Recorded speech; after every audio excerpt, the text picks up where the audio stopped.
Hi everyone, my name is Joe Deville, and I'm really pleased to be able to chair this In Conversation session on secure, ethical digital technologies, where we are exploring the question, what role for social science? In a minute, we're going to introduce our panel, Professor Corinne May-Chahal, Dr Catherine Easton, and Dr Luke Moffat. Corinne, Catherine, Luke and I are all working together on a project called Trustworthy Autonomous Systems for Security.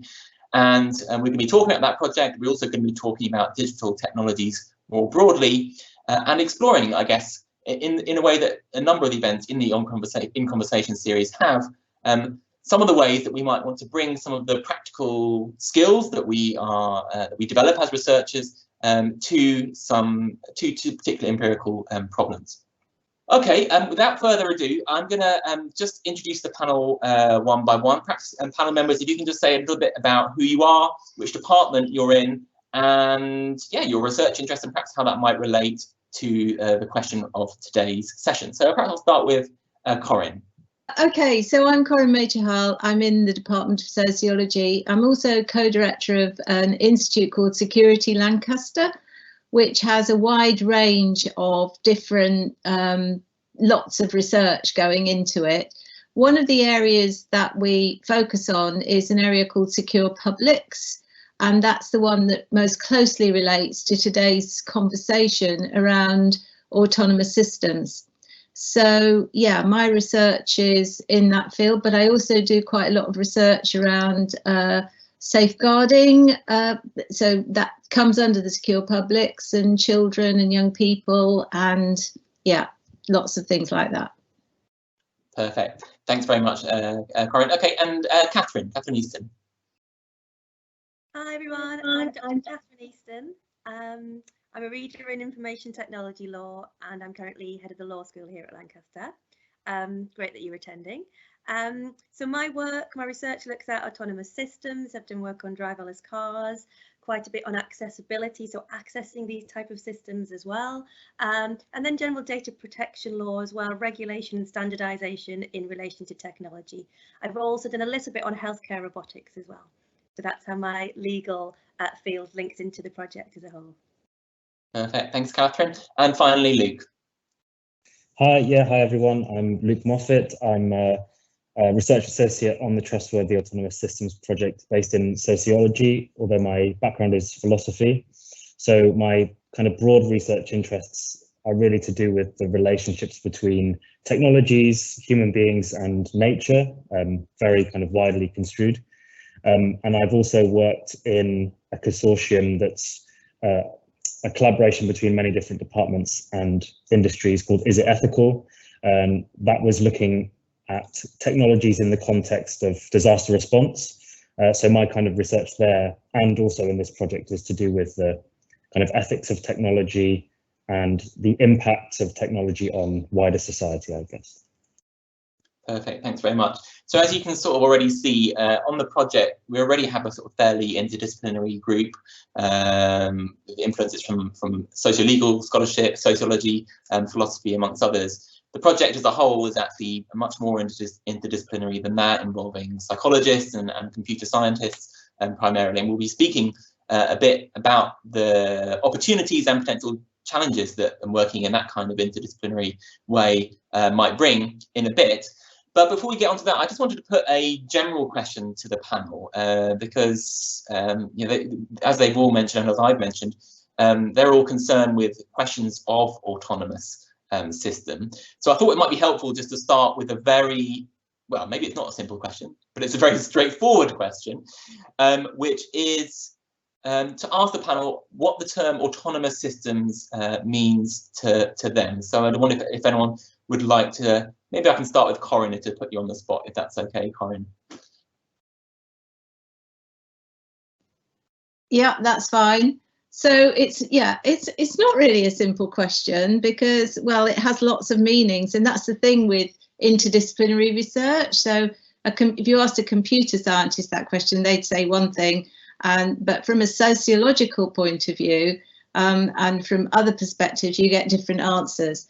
But I mean, very simply, in sort of technical terms, an autonomous system is a connected network that runs on its own and learns from its environment and is continuously learning and continuously adapting to perform a specific function. So self-driving cars, Catherine mentioned earlier, that's a classic example of an autonomous system. And humans or people or society, different elements interact with this autonomous system at different levels, and technically that's known as the human in the loop. So that's the bit that is quite interesting to us. So at what levels do these humans connect, and do they connect? Is ultimately an autonomous system shouldn't need any human intervention at all. And so there are lots of reasons why humans still remain in the loop, and they're really interesting to study. And a lot of that has to do with security, trust, and how familiar people are with these autonomous systems. But they're always interacting. They're also already social in the sense that they're always interacting in a social environment. And so even if they were on Mars or something, there is an element of that has a social kind of social sense and meaning to us. And there are some really key social issues in there. So an autonomous system, one of the issues is, where does the system end? Is it just the sort of bit of the network, the machinery, the casing around it, or is it its whole environment? And we're taking what we call an ecological approach to systems, which is looking at them at all these different levels, from the very tiny or bit in the middle to the wider social influence and environment. Does that make sense? Thanks. Yeah, thanks so much, Corinne. That's actually really helpful.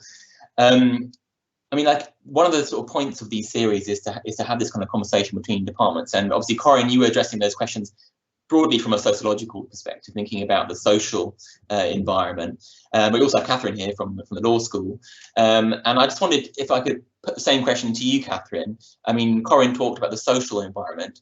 I guess the legal infrastructures and architectures that surround autonomous systems are part of that environment.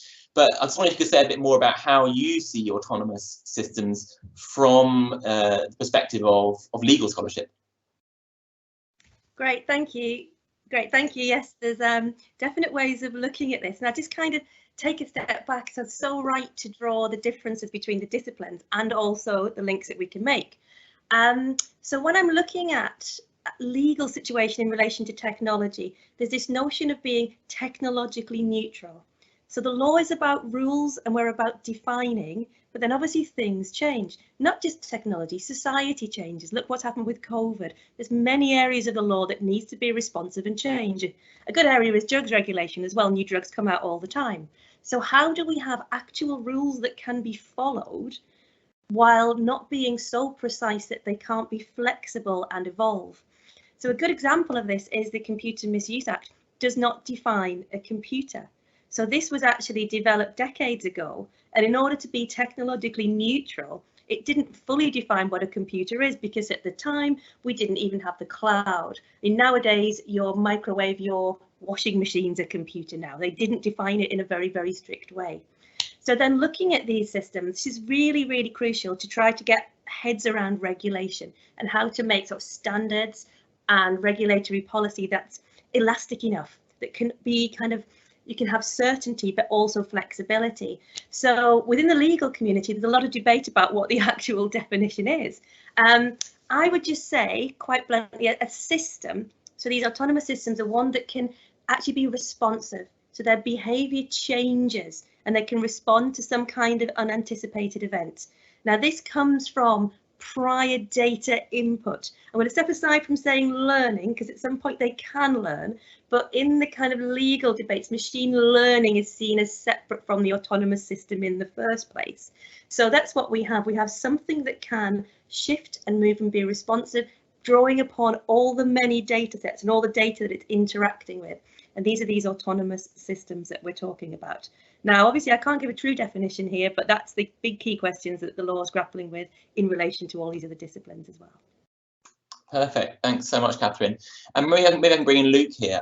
Luke, you're sort of sitting in this kind of in-between space between sociology and philosophy. You have a background in philosophy. You're now based in a sociology department and increasingly perhaps becoming a sociologist. But I just wonder whether you have any insights, particularly around this question of, you know, what makes an autonomous system autonomous? How do we think about this word at the centre of our project and also our discussion here, autonomy? Any thoughts on that? Yeah, thanks, Joe. So one thing to say straight away is philosophers also really like rules, and they like them to be as broad as possible. So things like, in every case, you know, this happens. And one of the challenges with autonomous systems is that they, as Catherine's mentioned, they force us to reevaluate the rules. So the word autonomy has a very long philosophical baggage, and of course, it's primarily or almost exclusively to do with how human beings can be considered autonomous or not. And very, very basically, in philosophical terms, autonomy just means freedom from interference. It's this kind of negative conception of freedom as being, I'm autonomous to the extent that no one stops me from doing what I'm doing. And so in that sense, an autonomous system could follow a fairly similar rule, that it's a system or it's a tool or a technology that doesn't need any interference from a human or any other kind of agent to do what it does. So if we're taking this term, which is for so many kind of eras, if you like, has been associated almost exclusively with human beings, and then saying, well, there's this other kind of thing that also could have autonomy, then we have to re-evaluate what autonomy in general means, not just for the systems, but for us.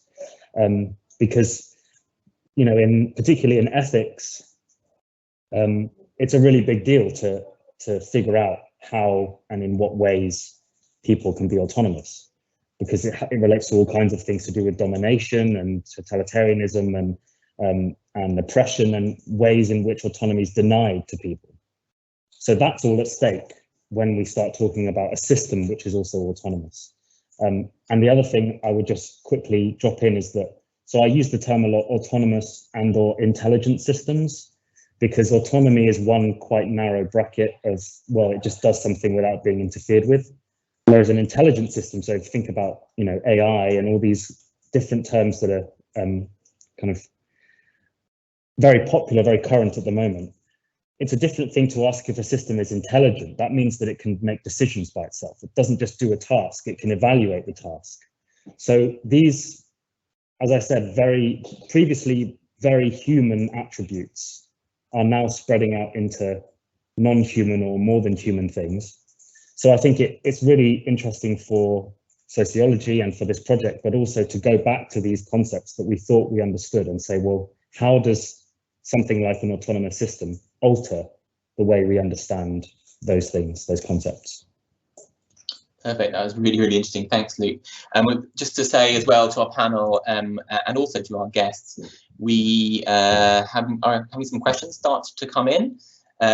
So have a look at those and we'll get to those in a bit. Perhaps we'll pause in the middle and take some questions and then take some more at the end. But those of you who are in our audience, please feel free to ask any questions that you have for our panel, and they'll be really, really happy to answer them.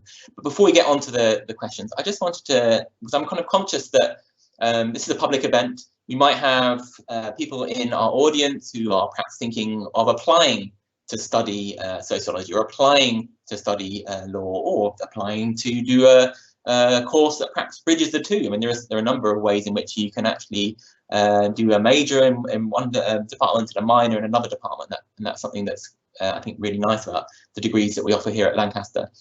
But if that is the case, then there might be some surprise perhaps amongst some in our audience that a subject like this, around something seemingly so technological, is of interest to sociologists and to legal scholars.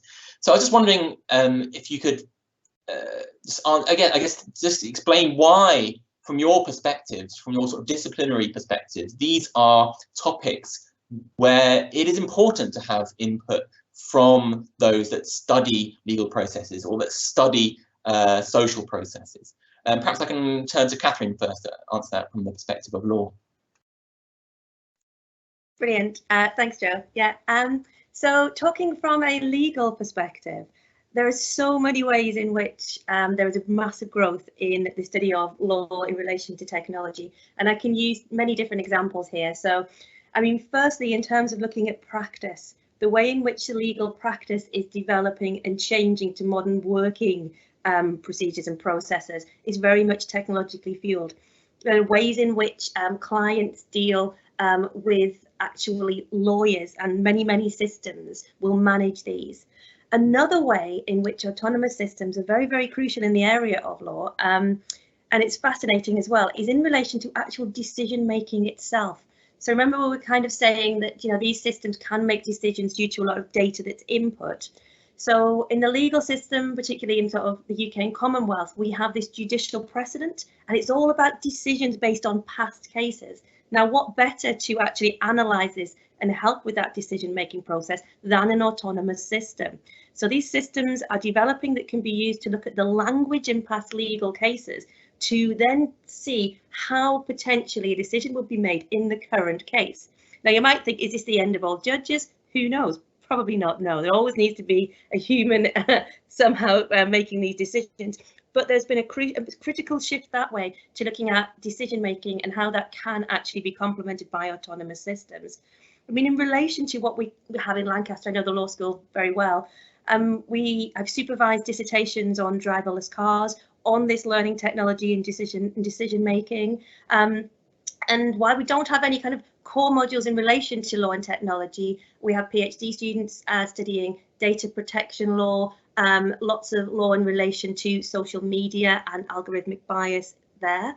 I know I teach on an intellectual property law module, and one of the areas we look at with copyright is the ownership of copyright by an autonomous system and how that potentially could be something that could happen. So the key point there is that there's a computer system, one of the key ones called Deep Dream, and you plug in all of, say, Van Gogh's works and it comes out with something. It looks Van Gogh-y, but it's not entirely. So it's trying to work out where an ownership might lie in this thing that is new and has been created by a system. So we have all these rules about copyright and who owns and who can sell. What happens if it's been created by one of these autonomous systems? So we study that, and also things such as software patents as well. There's a very strong technology focus in our intellectual property law provision at Lancaster as well. So we've got a lot of technology growth. Hopefully we'll have an IT law module soon, but let's see. But obviously all of these issues link into that.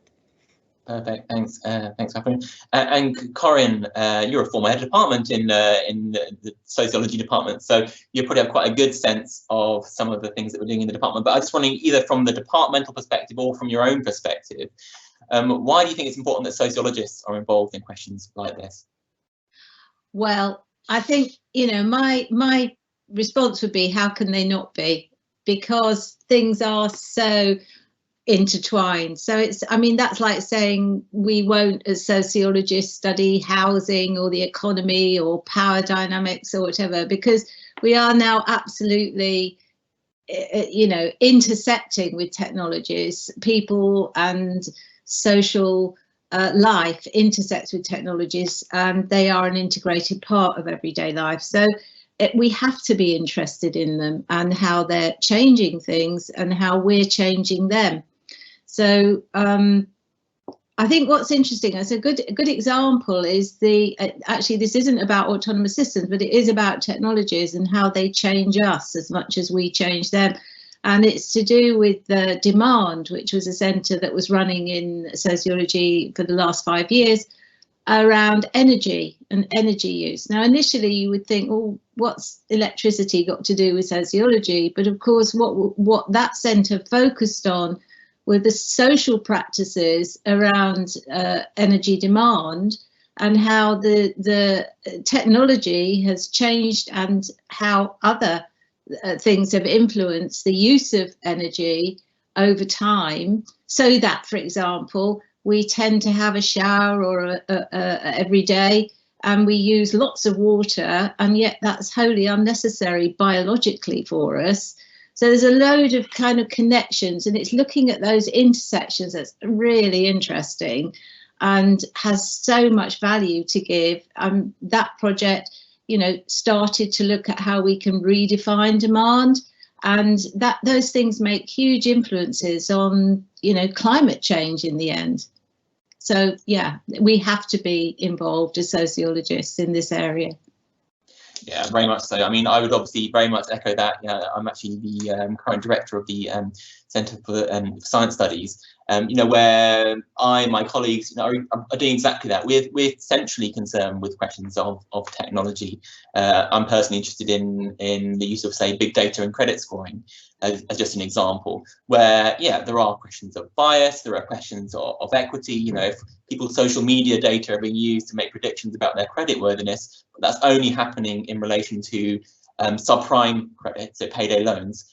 What do we think about that? You know, how would you feel if your mortgage application was based on your social media data? I imagine if social media data was being used for that kind of credit function, there'd be a lot more debate around it, probably from a sociological point of view, from a legal point of view, and I guess in society at large. So yeah, I should also say that, you know, I also convene a course called Digital Cultures in the Sociology department, which is, I think, is indicative of the way in which these questions of digital culture are really central to so much of the things that we look at in the department. As Corinne said, you know, we can't imagine our contemporary world without the mediating function of technology. I mean, we're speaking now on Teams. I don't know where you all are, but I guess as sociologists, we're interested in some of the ways in which these technologies don't just pass information smoothly from one place to another, but actually in and through the passage of that information, things happen. Catherine mentioned bias, for example. Luke mentioned questions of intelligence. As sociologists, we desperately need to contribute to debates around all these kinds of things. And that's partly, and we'll come on to this question of interdisciplinarity in a second, but that's partly what we as sociologists and as legal scholars see our role as being on the project that we're all working on, the Trustworthy Autonomous Systems project. Okay, but yes, coming on to that, one of the aims of the project is to contribute towards the development of more secure, more ethical and more inclusive digital technologies, with a particular focus on autonomous systems. I was just wondering if anyone could say, from a legal perspective, from a sociological perspective, in relation to your own research practice, how do you think you and we can contribute towards achieving that aim? Corinne, maybe if I can turn to you. You are the PI of our work, the principal investigator of our work package. So in a way, it was you that brought us all together. So you obviously saw something in our potential collaboration that had worth. I was wondering if you could convey that perhaps to our audience. Yeah. So as I said, you know, digital technology is changing life in quite radical ways. And I think as sociologists and researchers, we have a kind of duty in a way to understand that better and from an interdisciplinary point of view. We could leave everything to the computer scientists and ask them to just carry on. But of course, if they don't take account of the social and socio-technical side of those developments, then we run into real problems. And I think the other issue is that some of these, and much like many other issues in sociology, they don't have very straightforward answers. So what we need to do is open up what the key issues, key considerations, key debates are, which is why it's absolutely wonderful that Luke's around to help us with the ethics, and Catherine can do the legal, you know, the rules, and we can just explore all those kind of controversial issues together, and also to see how other people and research how other people, organisations, social groups, social media are dealing with these really difficult problems. So, I mean, one of the areas that so more inclusive and so on, one of the issues that I deal with in slightly different area of work is around encryption, and around young people, and also around developing tools that will work autonomously to identify things like child sexual abuse media online.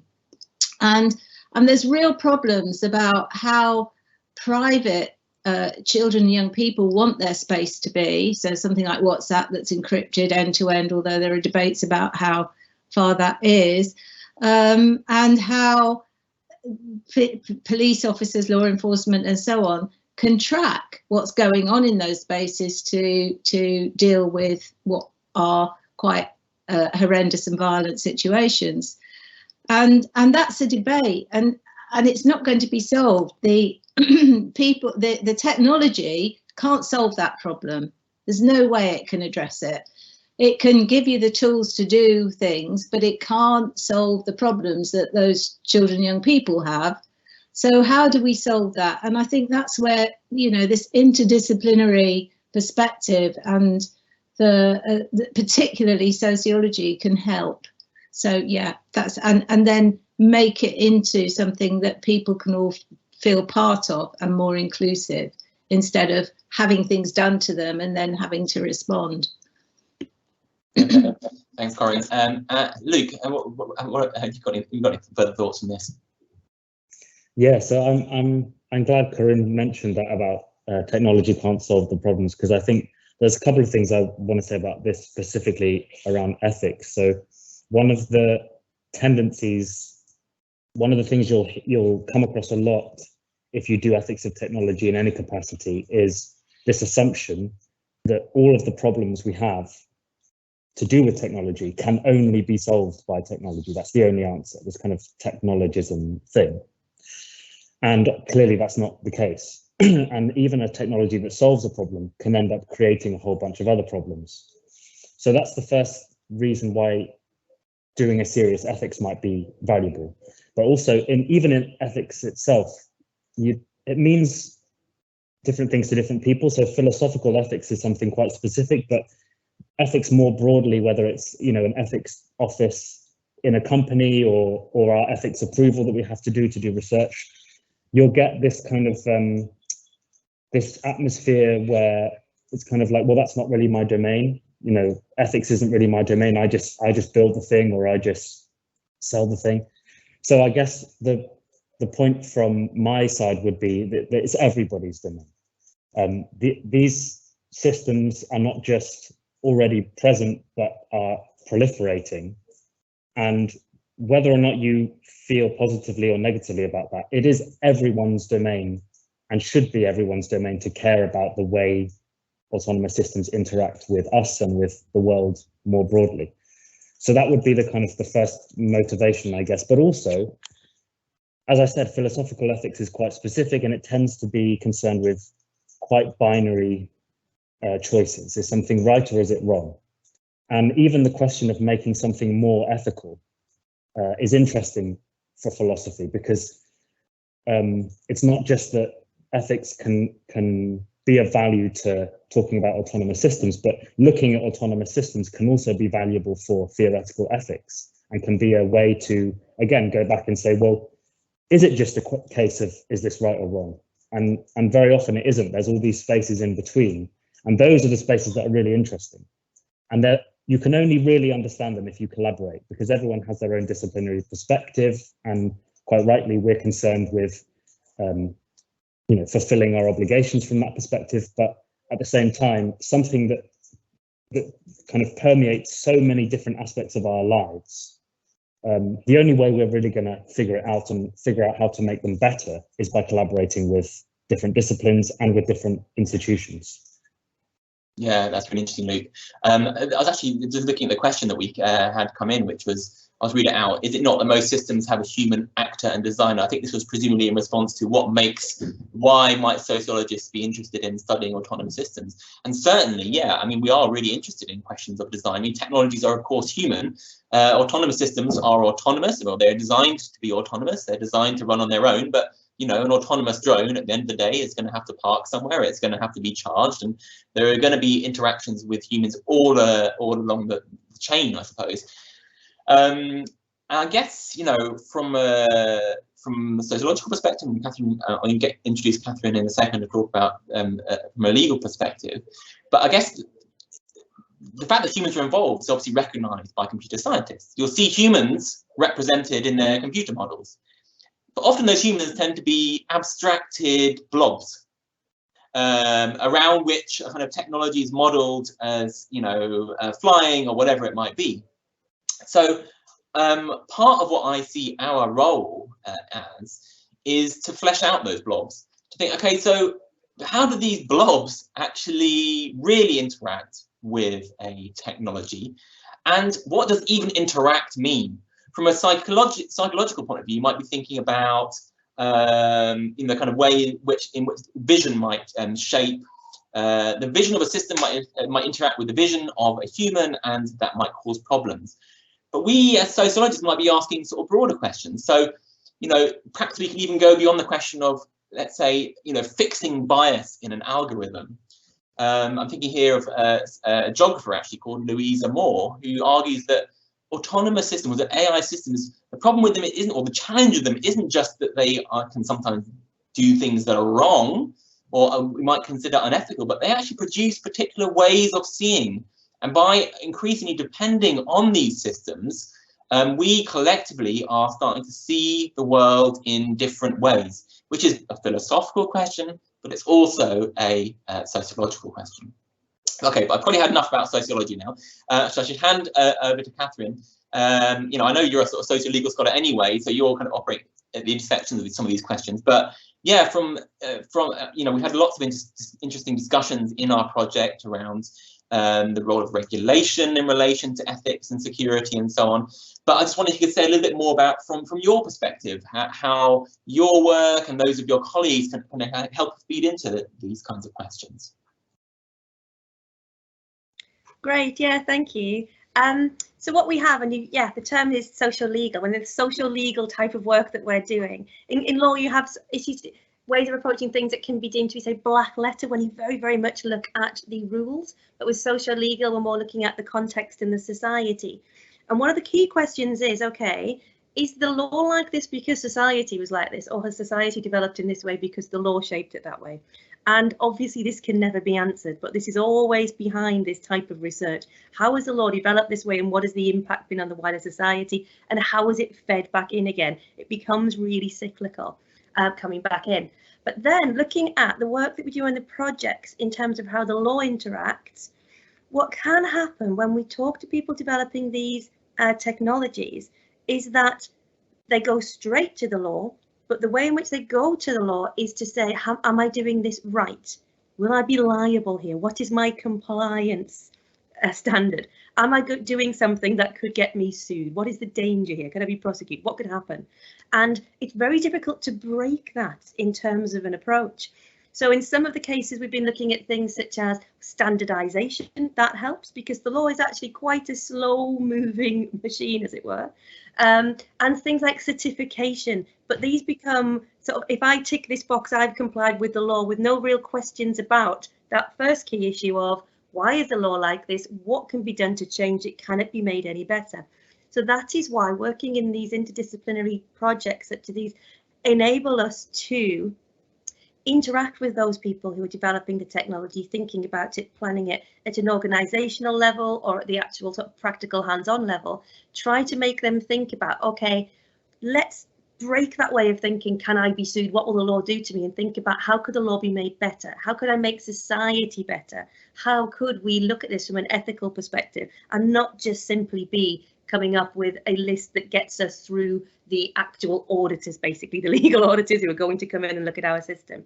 So try to get to this position when people really, really evaluate the rules and regulations surrounding the technology's development by looking at philosophical issues, ethical issues, all of these different parties, users, stakeholders who interact with it, to make suggestions and to then potentially develop the law and evolve it to make society better, to make it better for the end user, and to make technology for the good of those using it. Corinne, you wanted to add something? Sorry, yeah, I do. It was kind of going back, but sort of connected. It was going back to that question that about, is it not that most systems have a human actual designer and the origins of the system? And there's also another that sort of is now talking about the less obvious, less visible autonomous systems. And I think these two connect very well, because actually we're reaching a point now where yes, it's true that humans have, you know, worked on the algorithms, and those have a human source or a social source, actually, as we can see from things like algorithmic bias. But then you get to a point, which I think Luke raised earlier, where actually these systems are they're designing themselves in a way. They're speaking to each other and learning from each other, and the human is totally out of that loop. And so the potential for them to create, you know, any number of things that haven't necessarily been foreseen, these unintended consequences, these things that we don't know are going to happen. That's really interesting. It's also a little bit scary, but it's also incredibly interesting, and we have to be able to look at that, and we've got that going on at the moment in terms of these things much less visible in social media, as Ewan's just pointed out, bots which you know, they're sort of working together without any humans being involved. So I think it's just absolutely fascinating to think about where that might go, and not to just think about the sort of dystopian, you know, thinking about, oh, it's all going to be bad. It's like, how do we make sense of that now in order to make the future a bit better and safer? Perfect. Thanks, Corinne. My daughter's screaming in the background, which I'm sure you're happy to hear. Luke, one of the things that we're doing on the project is thinking about questions of method. And, you know, I'm a sociologist. I mean, what that means is I go out into the world and I use different methods to try and understand that world. And in our project, we are all collectively trying to do that in relation to autonomous systems, but actually not just to use existing methods, but potentially to also develop methods. So part of our, I guess, task is methodological development. And I was just kind of wondering why, if you could just say a bit about why sort of, you know, you think that's important in relation to digital technologies or autonomous systems. And what some of those methodologies, what the aims of some of those methods might be. Yeah, thanks, Joe. Yeah, so, I mean, this is an interesting one because, again, going back to my philosophical roots, that the methods employed have tended to be fairly few and fairly theoretical, meaning most of the time we read books and think about them and then write about them.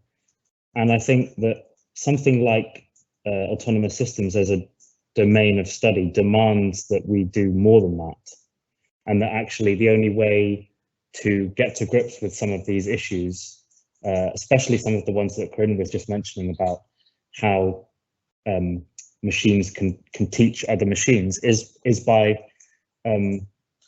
bringing more of a practical element into that conceptual work, if you like. So some of the methods that I've used on previous projects that are kind of carrying over into this one have to do precisely with, so one is kind of research through design, whereby you design some form of engagement and a workshop or a kind of interactive activity with people who are not exclusively in academia.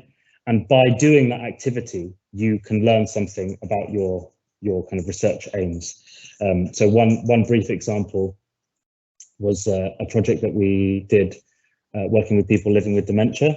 And there we were using kind of creative methods and art thinking methods where the actual activity was a kind of fairly, it wasn't just to do with the kind of concepts at play. It was a creative activity, so it could be kind of making something, crafting, or developing a narrative with the people living with dementia and their caregivers. And by doing that activity, loads of really interesting questions and kind of thoughts for us as the researchers came out that may not have if we were just reading about it.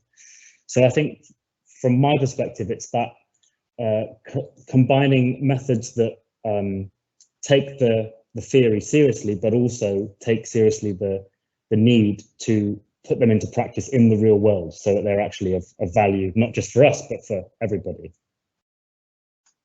Thanks, Luke.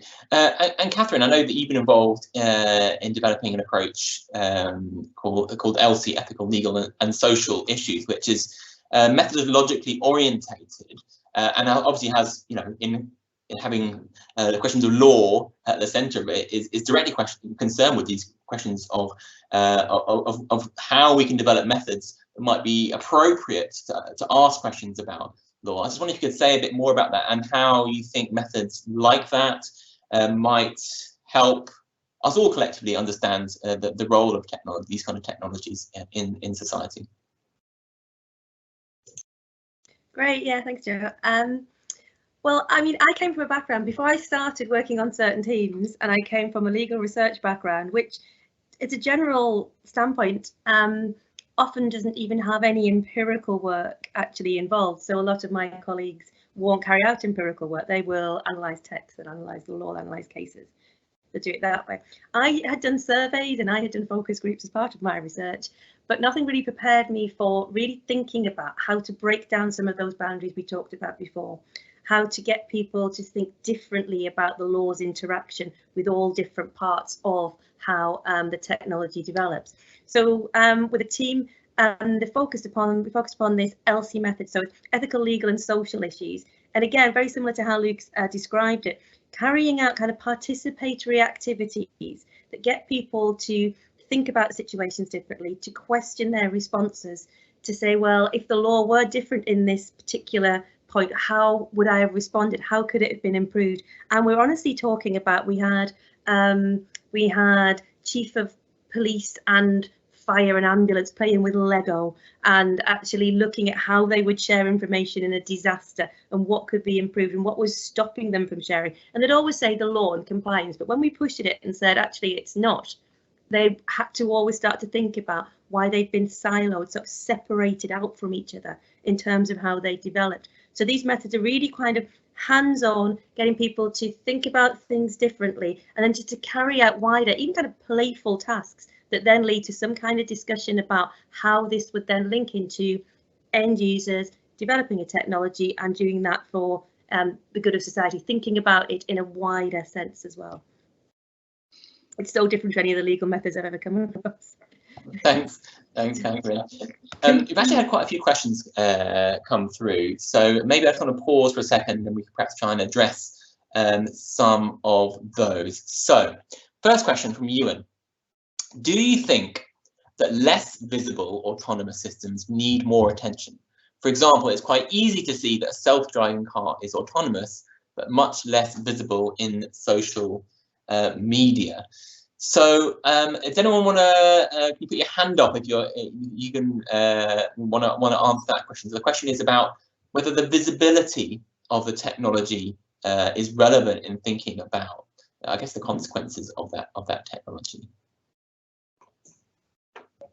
Yeah, could I jump in for a second about this, because I think it is really important to think about the less visible, precisely, I think, because a lot of the time when you say autonomous system, or if you say an autonomous technology, you imagine a physical device, an actual thing, a drone or a car or something like that.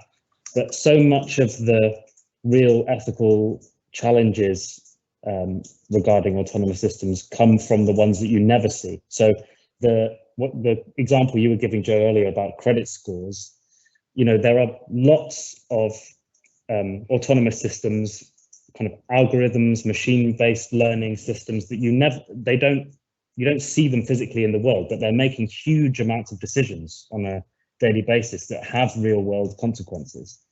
So the less visible for me means both the autonomous systems that you might not necessarily physically encounter, but it also means the kinds of decisions and realities that are made from them, which are also less visible or less visibilized, because of course we shouldn't expect that an autonomous system is any more immune from political motivations as anything else.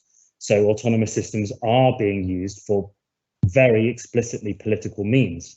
And lots of those are being invisibilized by people who would rather you not hear about them. So I think the question of visibility is one of the actual systems and the kinds of decisions that those systems are making and the implications that they have for people. Great, thanks, Luke. Another question, no name for this question, but the question is, from a legal perspective, with the autonomous system of fully self-driving cars, is it still liable to blame the driver in a case of an accident? So, yeah, to what extent is the driver still, does liability relate to the question of who's driving it? This is from a point of view where we are more technologically advanced and the demands of the driver are close to nothing. So I guess it's a question about the question of liability in relation to autonomous cars. And I know, Catherine, you've looked at some of these questions, I think, quite good directly. So I was wondering if you had any thoughts on that. Hi, yes, great. I mean, basically, it's kind of how long have we got? This is really, it's a fascinating up to 2 minutes. 2 minutes, okay, I can phrase it, I can summarize it. There are different levels of autonomy within a car, and these have been, I mean, they were mainly set by one of the US regulatory bodies. Won't go into them in detail, but it's to do with things that, at a lower level, it's things such as assisted steering. The highest level is your fully autonomous system and a fully autonomous car. Now, it does depend upon which level you're operating at as to where there might be liability. And one of the issues is that we are at the point where we have the technology for these fully autonomous cars to be the ones that actually take the decisions. But in many different, I mean, states of the US and in the way in which it's regulated currently within the UK in private and public spaces, there needs to be a driver inside. Now, what then happens is that the driver can rely too much upon the technology, and then you end up in these very, very difficult situations in which the car's making the decision, but the actual human person should have been paying some kind of attention, but quite often doesn't, because they're thinking, I'm in this car, it's just turned a corner, everything's fine. And when you get accidents such as that, it's very, very difficult to actually try to assign liability. Now, it's to do with how it's been set up in the first place. I mean, I argue that if you're going to have a fully autonomous system that does not need any human override and has no human override, then that human should not be able to be liable. They should not have to be doing that in that situation. But it isn't clear. And the rules are different in the US states, and the rules are different in terms of where you're operating within the UK. So can you see that the answer is it's complicated? If you want a little bit about the technology, another fascinating part of that is, okay, so the driverless car, actually, there's a wrong decision, something happens that injures somebody. Now, who's to blame? Is it the makers of the hardware? Is it the makers of the actual systems themselves? Is it the programmers of the systems? There's been lots and lots of points in the making of that autonomous vehicle that's led to this accident. Now, how do you work out where on earth you put the human liability? Because you do need a human to sue in the end. So again, it's trying to make these rules to determine where the liability would lie in those instances. So, I mean, I know it's complicated is the answer there, but it's being looked at and it's being examined, and there's lots of different rules on sort of civil liability and robotic systems that have been developed quite heavily at the EU level as well. Yeah, that's really helpful. Actually, it kind of relates to what I'm going to say next, because I thought I might take the question, another question from another one of our anonymous posters, who said, "Can you please talk a little bit more about social media ethics, the relation between practitioner, system, and society, and specifically as they're utilising more of these activities in professions in terms of social media relations and public relations and so on." And I guess as well, it's similar to Catherine, you know, the question would be, how long have you got? I mean, social media ethics, I mean, what, you know, you could be thinking about, you know, how do we do politics through social media? We have a course in the sociology department that looks at social media activism. You know, can we think about political activism on social media as even activism at all? You know, it's been called slacktivism, for example. You know, this is a kind of sociological question, but it's also a kind of, you know, an ethical question. We might want to think about, okay, what does social media do to the possibilities of political intervention? But I actually wanted to focus, given that we're talking about autonomous systems and algorithms and so on, I thought I might just take a sort of think about how we might want to think about questions of ethics in relation to that through social media. So here you've defined that, ethics as the relation between practitioner, system, and society. And I guess me, as someone who's a science and technology studies scholar, I'd be really interested in that exact relationship. So what happens when we post something on social media? Our message doesn't just go out into the world unfiltered. It is mediated by the platform, and the platform has a range in the background, working in the background, whether it be Facebook or Twitter or Instagram or Weibo, whatever it will be, will having an algorithmic backend that will be shaping what is seen, what is amplified, what is de-amplified. There may also be censoring processes that are going on in the background that mean that some things get seen and some things don't get seen. So, I talked about the way that autonomous systems might be involved in, shaping what Louisa Moore calls the regime of visibility. And I think that's the same with social media platforms. So if we're thinking about questions of ethics, we need to really address these really fundamental questions of what social outcomes are social media platforms involved in. They are not determining those social outcomes. There are humans in the loop, to return to what Corinne said right at the beginning. Of course, there are humans in the loop, but those technologies are intimately involved in producing new social forms, and we desperately need to understand those interactions. In some ways, quite similar to what Catherine was saying. Catherine's interested in understanding and separating out those interactions from a legal perspective. As a sociologist, I and my colleagues are interested in doing a similar thing from a sociological perspective. So really good questions. Thanks so much. If you have any more questions, we may be able to squeeze one or two more in at the end. But I wanted to get into questions of interdisciplinarity. The project that we are all working on is really interdisciplinary, as I mentioned before, involving not just philosophers, sociologists, and legal scholars, but also psychologists and computer scientists, and also industry partners as well. I was just wondering, perhaps I can put this question to Corinne. What do you think? I mean, you talked about this already to some extent, but I just wondering if you could perhaps say a little bit more about what you think, I guess, the opportunities of working in this kind of interdisciplinary way might be. You kind of talked about that a bit, and how important it might be for, say, sociologists to be part of those conversations, but what also might be the challenges of working in that way, and how can we, I guess, manage those challenges? So there are a number of challenges. I mean, one of the things in any interdisciplinary project or any interdisciplinary area of work really is that people sort of use the same words for things and language, but they're actually not meaning the same thing.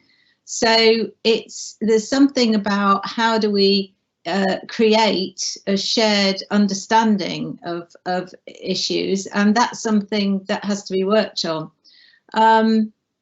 I suppose that what's interesting to me is that sociology and sociologists have been around in this social technical space, both in terms of research, but also in terms of, big organizations like, Microsoft and Facebook and so on, the FANGs, as they put them. There are sociologists working in all of those companies, in all of those areas, and we have sociologists who work permanently at Lancaster in the School of Computing, and that's because there's been a long recognition that actually human-computer interaction, HCI as it's coined, is a really important and productive field. And it actually began quite early on with people like Lucy Suchman, who was in the department, and she sort of did this work around where she called it plans and situated actions, where she noted that it wasn't about the technology, it wasn't just the computer, it was actually how people use them, and things go wrong, a lot wrong. And there's a lot of work around aeroplanes and air traffic control in the same vein.